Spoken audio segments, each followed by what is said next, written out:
Good afternoon and welcome back from Interlagos.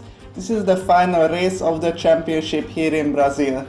Unfortunately, both championships are over because none of the top 3 contenders can participate in this race. So the standings are already over.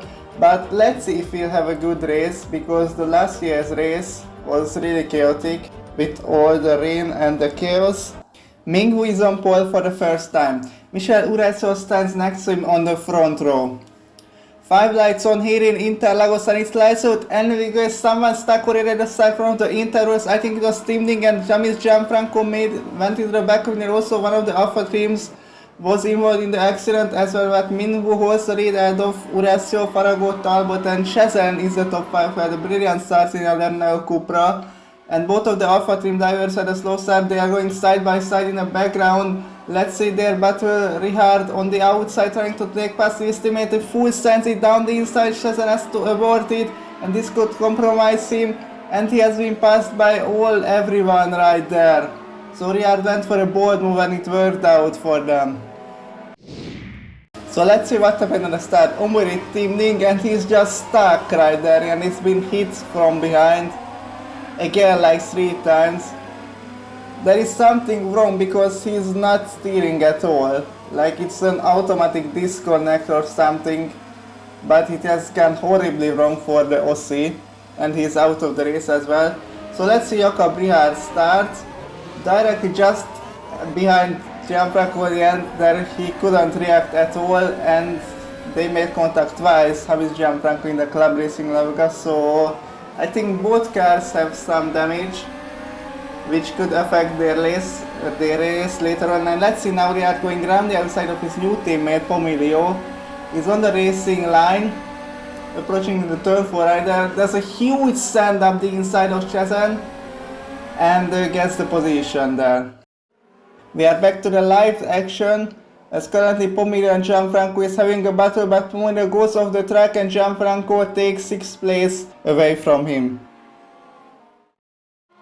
And now Kutbai Chezen is also trying to fight back to the Alpha team. Oh, this was so close between them, and Chezen on the inside gets past the Alpha team, so moves up into 7th position at the moment. But let's see, he's trying to fight back. That was so close for being a contact, but he just managed to avoid it. And there is the battle for 2nd position between Ureso and Farago into turn 1. Let's see Farago on the inside. Can he make the position? They're going still side by side. Ureso fights back aggressively. Talbot went off the track, but now he gets the opportunity to take 3rd place away from Farago. He is on the inside into turn 4, but let's see, Farago on the outside is so close. He just holds off Talbot and successfully defends the 3rd position right there. And Gianfranco has a huge lockup, goes off the track. Now I don't know how much damage affects him, but Chezen gets past him because of this. Here they go again on the next lap. Farago is having another opportunity into turn 4 right there, gets the inside line and takes 2nd place ahead of Michel Ureso, but now Ureso with more exits with this carry onto turn 7, but it's not really overtaking opportunity as Farago covers the inside and Ureso trying to go around the outside, and Farago stays in front. I think, yes, now he is fully ahead of the Italian right there. And oh no, Richard is also having some huge problems onto the grass, again spins out. Now I mentioned the damage at the start, and he's losing 2 places right there. So it's not ideal, just like the last race in Indianapolis. He also suffered from huge damage. So it looks like the same this race as well, but let's see, because Omori Ureso is trying to fight back to 2nd positions. Farago right there, thanks to the DRS, has the top speed advantage, trying to go around the outside. And he's managed to do it. Brilliant overtake by Michel Ureso, but Farago will have another opportunity to turn 4. Let's see how aggressively Ureso will cover the inside line. The answer is yes, he's trying to defend it, but Farago around the outside once again. Can he take the position? Brilliant racing between them. So let's see what happened to Jakob Richard. On board with him into turn 7, and he just suddenly lost the rear of the car. Very similar of what happened to him in Indianapolis. and it's not doing good again for him. Horacio with the DRS is coming again for that second position. Let's see now, he gets the inside line to turn 1, and can he make the position? No, Farag on the outside brilliantly defends it, but this will carry on into turn 4 like that. This is so close, and Horacio opens the DRS again, switchbacks to the inside line, and is he gonna take the place? The answer is yes, Horacio retakes the second place. And unfortunately Jakob Briard is out of the race because he has had another incident, but this has to be something terribly wrong on the car, because he was going so slowly right there and still no chance to control it. There is some huge internal damage to the Alpha team, which is not good because he has scored only 1 point the whole season, DNF'd a lot of the times, and it's just been a horrible season for him. A couple of laps later, the fight is still on between them. With Farago, he's very close. This is the closest he has been so far, and gets the DRS open. And with the more top speed, easily going around the outside of Michel Horacio.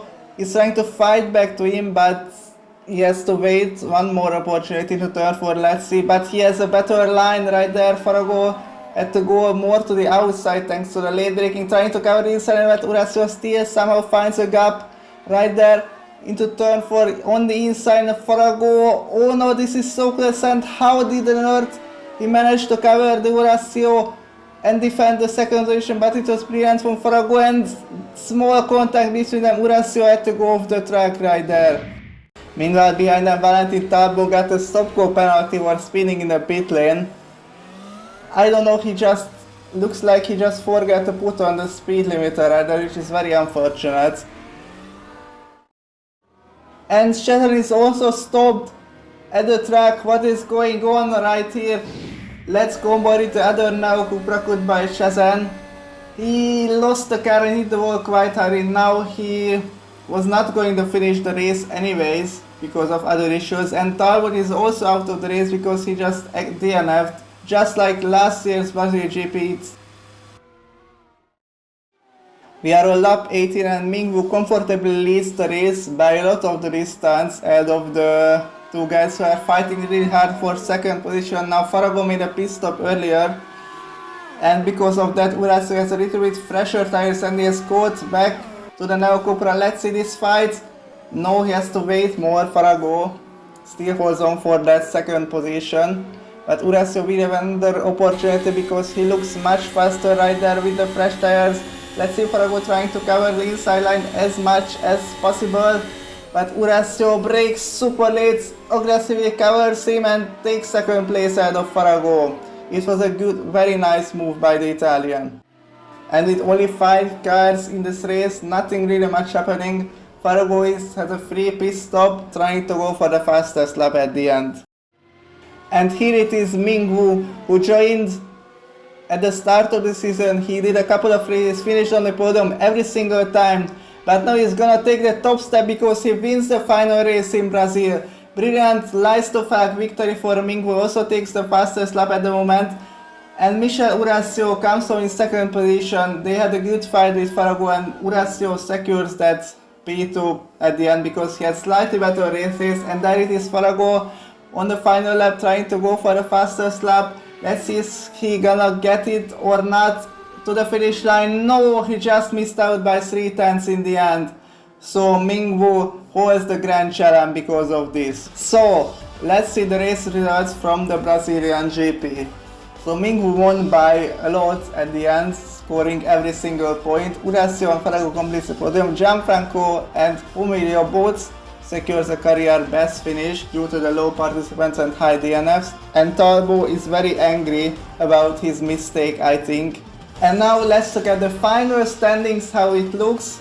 Alessandro Maggi is the champion by 1 point ahead of Joe Gillette and 21 points ahead of Marc Sanchez. They both couldn't attend the last races, so it's a very bizarre way to end the championship, but it is how it is. And let's look at the constructors right there. Team Italy Esports won by a lot of margin, And with that podium and the DNFs, Neo Cupra overtook Interworld Racing for 6th position.